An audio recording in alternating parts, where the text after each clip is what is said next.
10 random magic cards rated, day number 168. We are back, everybody. We took Christmas Eve and Christmas Day off because, to be honest, the holidays absolutely murdered me this year. As you can tell by my office, there's even this huge tub behind my head. All this, whatever's going on behind me here, it's because Christmas happened in the living room, but it's still happening to my office. You see the very slight difference there, but we got to look at some cards. I'm honestly like super jacked to get to do this again because I haven't. And honestly, I've grown just as dependent on it as you. So first card of the day is wow, good one. It's Yorion, Sky Nomad. Wow. It's a pretty good magic card, man. This is 5 mana, 3 and a 2 Azorius hybrids for a 4/5 legendary bird serpent. With Companion, your starting deck contains at least 20 cards more than the minimum's deck size.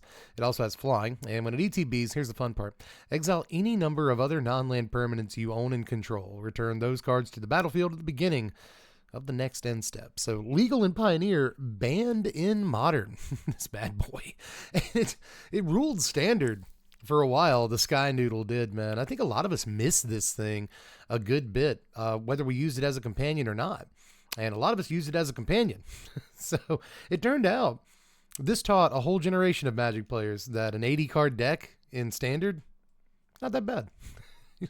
Turns out you'll still get a lot of the stuff you need as long as you build your deck correctly. So I kind of, as oppressive as this thing was in the arena for a while, I still kind of find myself missing the old girl, to be honest. So I do love you, Yorion, and you're a good commander too. You know, it's mostly what we're rating for here is cash commander. So I'm going to have to give Yorion like 7. Maybe I'm just, still feeling a little remnant of the holiday spirit here. Some goodwill towards Noodles, but I honestly think that's like a correct score. This is such a boss commander, dude. Like, even in the 99, Yorion's pretty great. So yes to yo to yo indeed. But let's yo on to the next one. It's Inspired Ultimatum. Wow, man, it's just keep on coming. This is 7 mana, 2 blue, 3 red, and 2 white. So it's a Jeskai sorcery. Target player gains 5 life. Ultimatum deals 5 damage to any target, and then you draw 5 cards. That's a ridiculous amount of cards. So it's like a 6 for 1. You draw 5 and kill something, and that costs you 1 card. So that's all right. The life isn't doing much, but maybe it is. I don't know. I don't know what you're doing, what state you're in when you cast this card. But of all the ultimatums, it's not necessarily one of the more exciting, but I still think draw 5 cards is like really good. So good. When I first looked at this during Standard like preview season, when Ikoria came out a few years back, I certainly was inspired. I was going to make this work. Definitely make this work in Standard, but it never quite did, to be honest, right? So, ouch and all that. I don't know how good an ultimatum would have to be, right? There was like a Sultai ultimatum, Emergent ultimatum or something. It was like really big in Standard around this time, and that's probably because if you're going to pay 7 mana for a thing that has ultimatum in the title, you want to just win the game, like, for sure. And the Emergent Ultimatum just did win the game. It's like, go search your library for some stuff and like throw it onto the table. It's one of those, whereas Ultimatum is like, no, I guess you get to kill a thing, gain some life, here's some cards, it just puts you in a really good position, but it does not say you win the game. And for that much mana, it really ought to. That said, I still think this is a pretty powerful Magic card. I think draw 5 is ridiculous. Even some would say redonkulous. I hate to use that word, but it's cover your baby's ears, but I do in fact think that it might be a tad bit redonkulous. So I'm gonna give this just a 5. Right, extremely powerful effect when cast, but pretty difficult to actually cast for a couple of different reasons. Sorcery speed, whatever. But we'll move on to card number 3. It's Slimefoot. But man, it really is a day full of nothing but hits, dude. We take a couple days off and look what we come back to, right? Slimefoot the Stowaway is 3 mana, 1, a black, and a green for a 2/3 legendary fungus. Whenever a Saproling you control dies, Slimefoot the Stowaway deals 1 damage to each opponent, and you gain 1 life. You can pay 4 mana and create a 1/1 green Saproling creature token to synergize with the first ability. So I've always liked Slimefoot. He's probably the best Saprolings commander. You know, what is it? Felon of Havenwood from like Time Spiral? Like, he's a sapling commander too. He's pretty good. But you know me, this is like having like a blood artist in your command zone. So yeah, I kind of like the dude. And any excuse to play with like Thallid, Fallen Empires cards, man. You whip out the Night Soil. You guys don't know nothing about Night Soil, baby. That's a good card. It makes saplings and stuff. It messes with graveyards, dude. I'm telling you. We hit Night Soil. Gotta give that a good score. But have we already hit Night? Who knows at this point? Anyway, it's Slimefoot, great commander, man. Probably not going to be in the 99 at too much. He's a pretty narrow dude, but as far as like fun commanders go, I'll give this guy like a 5.9. And again, you might think that's a little bit like generous, but as far as like unique, cool, fun commander goes, unique, cool, fun commanders go. I think Slimefoot like definitely deserves some recognition, dude. I really like this guy, and so does like everybody else. So I don't think I'm going to be making like too many people upset if I give this guy a decent score. We'll move on to Sphinx of Magosi, a little intro packy dude here. He's originally from Rise of the Eldrazi. 6 mana, 3 and 3 blue for a 6/6 Sphinx with flying. If you pay 2 and a blue, you can draw a card, and he gets a +1/+1 counter. So that's fine. That's all it really is, though, right? You know what I mean? It's even been in welcome decks. Look at that. Welcome deck 16 and 17 is like, here's a big dumb guy. Blue has large flyers that cost a lot of mana and also draws cards. So here's a card that does those things. Welcome to Magic. You'll think this card is amazing for like 2 months, and then you'll instantly start to understand this card sucks. So I'll give Sphinx like a 4 though. Again, it's a big flyer, right? Just all the same. It's a big flyer, and also draws cards. Works in +1/+1 counter decks. Who cares? Works in I get the Soul Cauldron decks and stuff that cares about activated abilities. I'm off it now. It's not very good. This is more like a 3.9, but I'm gonna come on into the 4s. You know, come into room number 4. Over here. You get out of that 3. You get out of the 3s. You're better than that. Come on over here with the rest of the 4s. Let's look at Find and Finality. I remember really liking this. Back in Guild's standard, apparently. This is Find. This is a split card. The Find half is black, green, right? So black-green hybrids twice for sorcery. Return up to 2 target creature cards from your graveyard to your hand. It's actually not terrible, but it's stapled to a pseudo sweeper called Finality here. This is a 6 mana, 4 black-green for a sorcery. You may put 2 +1/+1 counters on a creature you control. Then all creatures get -4/-4 until end of turn. I really like this card, like so much, man. I do, man. It's in Modern Horizons 3 Commander too, and Fallout. So like they're still printing the crap out of this card. The Ravnica Remastered one looks pretty cool. Hey, I like that. That's nice, but. In any case, yeah, I've always liked this card. I think it's like really, really good utility. It's got Sweeper on one hand. Come on, dude. Sweeper on one end. That's also just card advantage for 2 mana and Golgari on the other. Like 2 mana? 2 mana draw 2? I know you're not like literally drawing 2, but you know, it's a 2-for-1. If nothing else, a 2-for-1. And that's fantastic, dude. I'm going to rate this card pretty high. It's a good day so far, dude. I am going to ask the audience. I want to know what you guys think of Find Finality. I haven't done that yet today.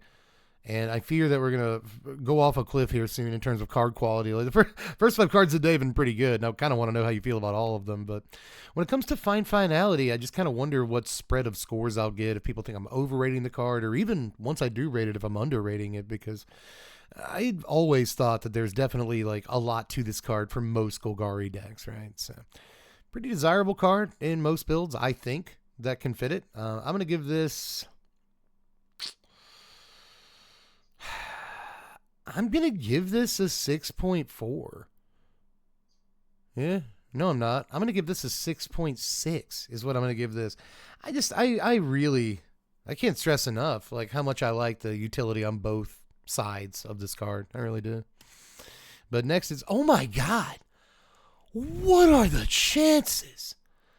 What are, that's insane, man. Like is Scryfall just skewed toward, I was going to say saplings. This isn't even a sap commander. This is a fungus commander. So, yeah, you would play Slimefoot in the 99 of this guy. But I don't know. Maybe you would also play this guy in the 99 of Slimefoot, depending on how many funguses you have. I have Fungi. I haven't even read this dude yet, though, but it's Stellan of Havenwood. I literally name dropped this dude earlier in the video, and I really feel like it's like winning the lottery. Like the chances this dude would show up like right after I say his name. Speak of the devil, man. 2 green mana for a 2/2 legendary elf druid. Each fungus gets +1/+1 for each spore counter on it. You can pay a black and a green to remove a fungus card in a graveyard from the game to put a spore counter on each fungus in play. So pretty neat, man. This guy works specifically with spore counters. So if you are playing with Thalids from either Fallen Empires or Time Spiral, they printed a bunch more in Time Spiral. This guy gets way, way better, but there's probably just not enough things to actually fill a deck out with this guy in Commander. And that seems like that'd be the only place you'd really want to play the guys in Commander. So maybe in Changelings or something, but just like, oh, your Changelings get more spore counters. Who cares? I can't do anything with them. So big deal. Just overall, like extremely narrow, like fairly bad looking Commander, right? So even if he does the thing, even if they had enough things that got spore counters and they make saplings when you get enough spore counters on them, whatever, then like I still don't think the guy would be very good. He's just got fun written all over him. So I'm gonna give Felon a 4.1, and that is all in. He's a neat Commander. As far as like actual playability, I think it's like relatively low on the dude, but I've always kind of had a soft spot for him. I like Time Spiral as a set too, a lot. Awakened Amalgam is up next from Rivals of Ixalan. This is 4 mana. For a star artifact creature, it's also a golem. Its power and toughness are each equal to the number of differently named lands that you control. So when you play him, he's probably a 4/4 if you have, no basics or like different duels. It's actually, you can mess this up in a game of, not singleton. Even if you don't have the basics, like 2 of the same duel, and it's like, we'll play a Hill Giant on turn 4, 4 mana 3/3. Nobody wants that. But altogether, man, I guess the dream here is that he's actually a 4 mana 15/15. Something nasty like that. Do something nasty too. You play Awaken the Woods and get all those forests, right? And you got like a 25/25 guy.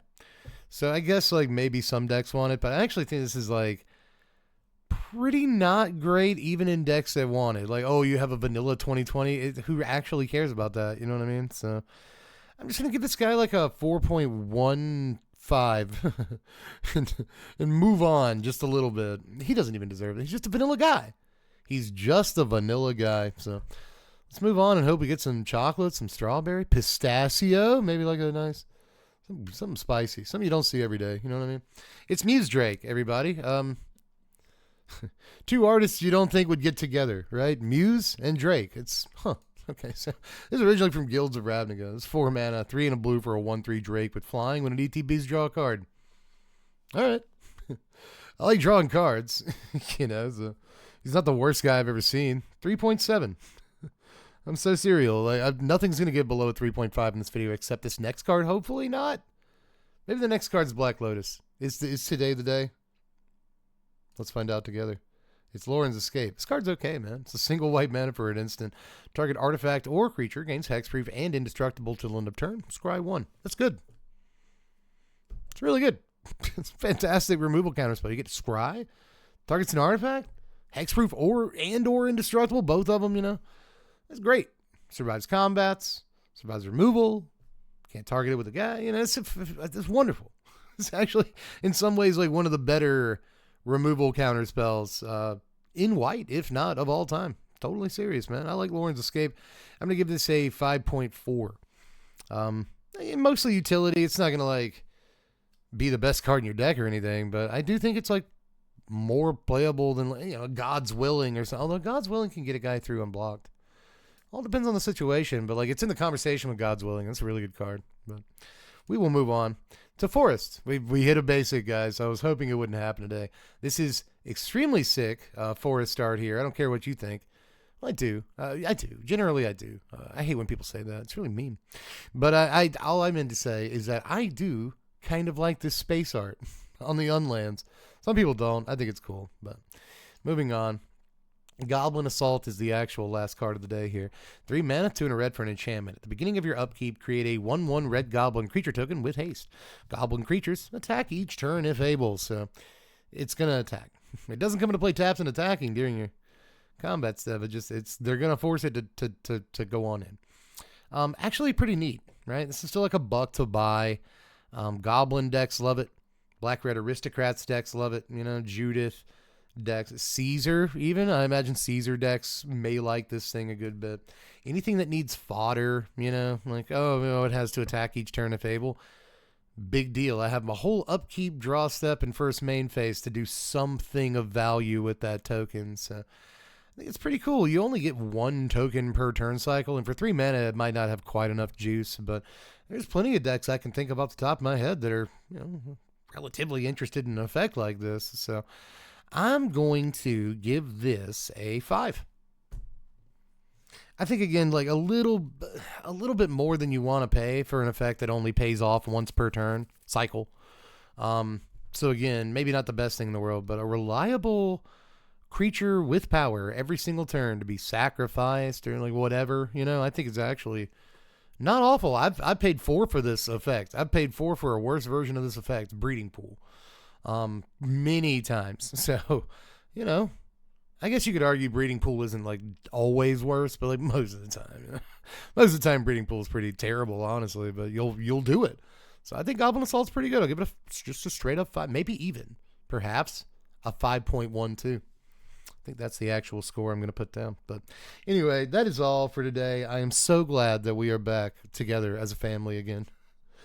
After the holidays, I had to see my real family for the holidays. Boo! No, I like my family. My family, all the people I saw for the holidays are good people, and I love them. And none of them watch this, so it's not like I feel compelled to say that or anything. I just actually do, for the most part, really like my folks. But you guys, I missed you. I want you to know I actually did. The last couple of days, at one point we were sitting there opening presents and stuff, and I was like, oh, I didn't batch stuff for Tuesday and Wednesday, so I just, oh no, there's not going to be videos for the people. I hope they're okay, but like, you guys are all right. You guys are all right. You don't need me. You just like to have me. So I'm glad that I could provide you that service today, guys. I will see you bright and early tomorrow morning. This I promise you. This I promise you. Because I'm batching videos right now. So until, what is it, Thursday now? Until at least Saturday, you will have videos. And then Sunday I'll record a bunch more. So we'll get back together. And in the meantime, I got a bunch of other stuff I'm doing. But anyway, man, just thanks for coming back. I appreciate you, and I will see you again tomorrow. Bye.